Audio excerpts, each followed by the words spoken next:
The golden lights above the dining table glowed softly, making everything look perfect, almost too perfect. It was Christmas night. The same long table, the same expensive plates, the same family traditions. For 30 years, nothing had changed. But tonight, something felt different. There was a strange tension in the air. The kind you don't see, but you feel. I sat quietly in my usual seat, wearing a simple black sweater. No jewelry. No makeup worth noticing. Just me. Across the table, my father carefully sliced the turkey, like he always did. Calm. Precise. In control. He loved control. My mother kept adjusting her necklace again and again. A sign she was nervous. My brothers exchanged quick looks, like they already knew what was coming. I took a small bite of food, slowly chewing, pretending everything was normal. But inside, I already knew. Something was about to happen. My phone vibrated softly inside my bag. Once. Then again. I ignored it. Whatever it was, it could wait. Family dinners in this house were never interrupted. Not even for something important. Sarah. My father's voice cut through the silence. He placed the knife down slowly, like he was about to make a big announcement. We need to talk. The entire table went still. My brothers straightened up instantly. Their wives leaned forward with interest. Even the kids stopped scrolling on their phones. I picked up my glass of water calmly. Of course, I said softly. What is it? My father cleared his throat. I've finalized my will. A pause. A heavy one. And we've decided how everything will be divided. No one spoke. The only sound in the background was the soft crackling of the fireplace. I continued eating. Slowly. Calmly. Even though I could feel everyone watching me. The business, he continued. The properties, the investments, everything will go to Michael and David. My brothers. Of course. They've proven themselves, he added proudly. They understand responsibility. They know how to run things. I nodded gently. I understand. And I meant it. My mother leaned forward, her voice soft, but slightly sharp underneath. Sarah, it's not that we don't love you. There it was. That sentence. The one that never ends well. It's just you've always been different. Different. I almost smiled. You chose a small life, she continued. That little computer job, that tiny apartment. Tiny. That word again. You've never shown interest in real business. Michael adjusted his expensive suit and jumped in. She's right, Dad. Running a company isn't easy. It takes experience, negotiation skills, strategy. He looked at me briefly, then away. This isn't really her world. David laughed softly. Yeah, managing restaurants, dealing with staff, suppliers, it's not something you just learn from coding. Their wives nodded in agreement. I took a slow sip of my drink. Let them talk. It was almost interesting to listen. You're right, I said calmly. I wouldn't know anything about running multiple businesses. For a moment, relief spread across the table. They thought I accepted it. My father smiled slightly. I'm glad you understand. There will be something for you, my mother added quickly. A small fund, just to make sure you're comfortable. Comfortable. Maybe around 50,000. 50,000. I almost laughed, but I didn't. Instead, I just nodded again. Thank you. Across the table, Jennifer looked very pleased. This is actually better for everyone, she said. We already have plans. Expansion. New investments. David leaned back confidently. There's this new luxury development downtown. Huge opportunity. Patricia added excitedly. Beautiful condos, amazing location. I paused for a second, then took another bite, because I knew exactly what they were talking about. Very exactly. That sounds like a great investment, I said calmly. And it was. Because I owned it. But they didn't know that. Not yet. My phone vibrated again. This time longer. More urgent. I glanced at the screen inside my bag. Emma. My assistant. She wouldn't keep calling unless it was important. Probably something big. Maybe the international deal. Maybe the acquisition. Maybe both. I looked away. It could wait. Right now, this moment was more interesting. My father raised his glass. To family, he said proudly. And to a strong future. Everyone lifted their glasses. Except me. I waited a second, then slowly raised mine too. To family. As we drank, David smirked. You know, Sarah, maybe this is a good thing. I looked at him. He leaned forward slightly. Maybe now you'll focus on your real future. I raised an eyebrow. A husband maybe? A few people chuckled quietly. A woman your age shouldn't be living alone, he added. My mother didn't stop him this time. I smiled slightly. You're right, I said calmly. 32 is getting serious. They all seemed satisfied with that answer. My phone buzzed again. More urgent now. But I still ignored it. Because something told me. The real moment was just about to begin. The room slowly returned to normal. Plates moved. Glasses clinked. Small conversations started again. But something had shifted. Not outside. Inside. My phone buzzed again. This time it didn't stop. Before I could even think about checking it, a voice broke the rhythm of the evening. Aunt Sarah? It was Tommy. 19. Quiet. Always lost in his phone. But right now he wasn't scrolling. He was frozen. His eyes were wide. His face had gone pale. I looked at him calmly. Yes. I just got a news alert. No one paid much attention at first. That's nice, honey, Jennifer said casually, cutting her food. But Tommy didn't look away from his screen. Aunt Sarah, he said again, slower this time. There's someone here with your name. Now people started noticing. My mother frowned slightly. What do you mean?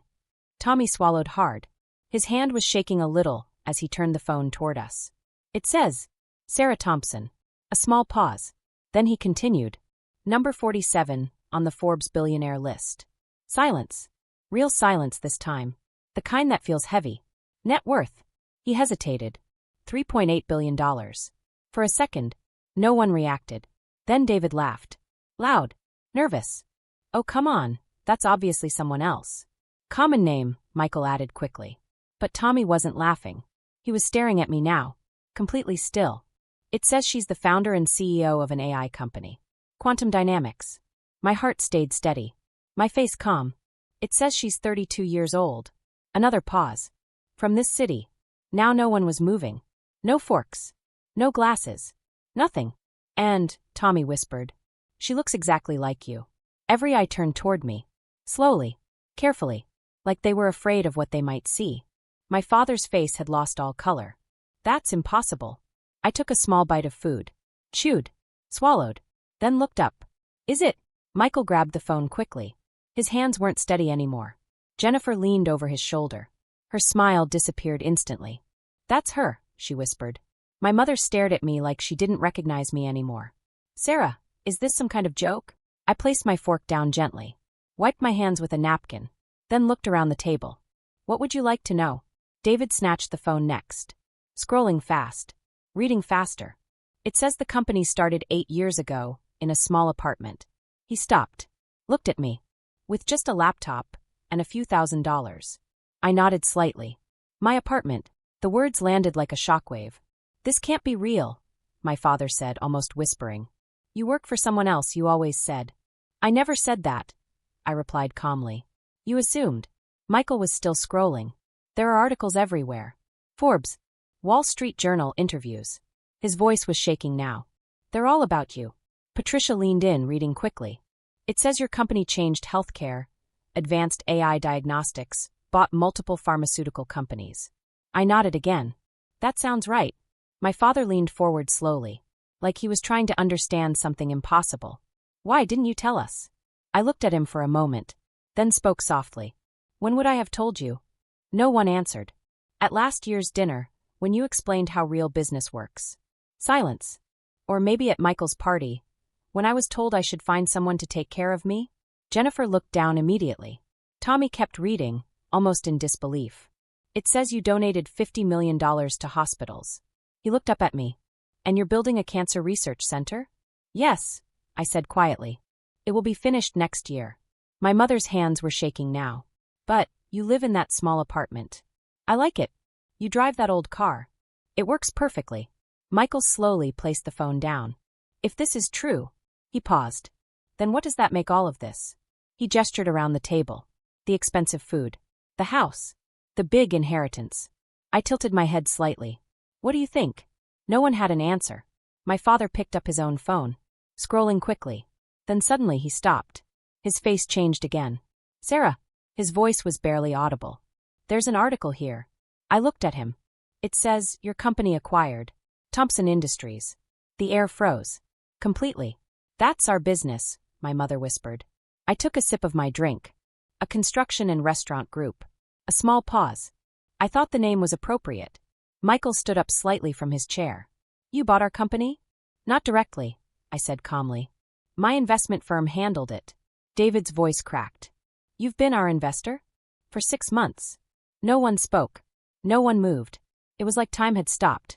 And for the first time that night, they weren't looking at me with pity. They were looking at me like they didn't know who I was anymore. No one touched their food anymore. The dinner table, that once felt warm and familiar, now felt cold, uncomfortable, heavy. My father slowly sat back in his chair. For the first time in my life, he looked unsure. You've been behind everything? He asked quietly. Yes, I replied. I preferred to stay in the background. David ran his hands through his hair. This doesn't make sense, we would have known. I looked at him. Would you? Silence. Did you ever ask me what I actually do? No answer. Did you ever wonder why I never asked anyone for money or help? Jennifer looked down at her plate. You let us believe you were struggling, she said softly. I never said I was struggling, I replied. You decided that on your own. My voice wasn't angry, just honest. My father stared at the table, then back at me. There are photos here, events, meetings, world leaders.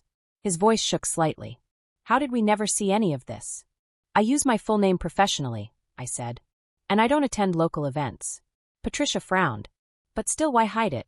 I took a slow breath, then answered. I didn't hide who I am. A pause. I only stayed quiet about what I do. The difference finally landed. Jake looked up from his phone. His eyes filled with something new. Respect. Aunt Sarah, this article says you're one of the youngest self-made billionaires. I gave a small nod. I worked hard. Tommy added quickly. It also says you worked jobs while studying, built everything from nothing. I did. Simple. True. My mother's eyes filled with tears. Sarah, we didn't know. I know. And I meant that too. They really didn't know. But not because I was hiding. Because they never looked. My father finally spoke again. The things we said tonight. He paused. We were wrong. I shook my head gently. No. They all looked at me. You made decisions based on what you believed. A small pause. That's not wrong. Michael leaned forward. But we just told you you don't deserve anything. You explained your reasoning, I said calmly. And I agreed. They looked confused. I wouldn't know how to run your businesses, I continued. That part is true. David almost laughed but stopped himself. But you already own them. I invest, I corrected. I don't manage daily operations. The room went quiet again. Then Jennifer spoke, her voice softer now. Sarah, those luxury apartments we talked about. I looked at her. Yes. Do you own them too? I nodded. I developed them. No reaction this time. No shock left. Just silence. Heavy silence. My father looked at me carefully. Sarah, I owe you an apology. For what? For underestimating you, for not seeing you clearly. I gave a small smile. You don't owe me anything. But I do, he insisted. I shook my head again. You didn't see me, because you weren't looking. That truth sat heavily in the room. Michael spoke again, almost desperate. But why stay silent all these years? This time I took a moment before answering. Because this question mattered. Because I liked having one place. I looked around the table. Where I could just be Sarah. Not the CEO. Not the billionaire. Not the person everyone expected something from. Just your daughter. A pause. Your sister. Your aunt. My voice softened. I thought maybe here. I was loved for who I am. No one moved. No one spoke. Then I asked quietly. Was I wrong? My mother broke down. No, that's not true, we love you. I looked at her gently. You love the version of me you understood. A small pause. But not the real me. David shook his head. That's not fair. I didn't change, I said calmly. I'm still the same person. The one who helped you study. The one who showed up every time you needed me. The one who never missed a family dinner. The truth was heavy. And impossible to ignore now. My phone buzzed again. This time I picked it up. A message from Emma. Urgent. Big deals confirmed. Documents waiting. I typed a quick reply. Then put the phone down. Work? My father asked carefully. Just a few deals, I said. Nothing urgent. Jennifer let out a small, disbelieving laugh. You talk about billions like it's nothing. I smiled slightly. Different scale, same idea. Tommy looked at me with excitement now. Aunt Sarah, can you teach me about your work? That question felt different. Genuine. I smiled. Of course. Jake leaned forward too. I want to learn as well. And just like that, something shifted again. But this time, in a better way. I looked at everyone. I have an idea. They listened carefully. We finished dinner. A pause. We have dessert. Another pause. And then, I smiled softly. We start over. Start over, my mother whispered. Yes. You get to know who I really am. And I get to know who you are, without assumptions. My father nodded slowly. We'd like that. I picked up my fork again. Calm. Relaxed. Oh, and Dad. He looked at me. The inheritance. He tensed slightly. You were right. Everyone looked surprised. Michael and David should have it. They understand it. They worked for it. David blinked. But you don't need it. Exactly, I said. That's why it matters more to you. My father's eyes filled with tears. I'm proud of you. I smiled. And I'm proud to be your daughter. A real smile this time. Warm. Honest. I took another bite of food. Then looked up. So, a small pause. Who wants to hear how I accidentally built a billion-dollar company while trying to fix a simple problem? For the first time that night, everyone leaned in. And this time, they were really listening. Not judging. Not assuming. Just listening. And maybe, just maybe, this was the beginning of something real. Something honest. Something new.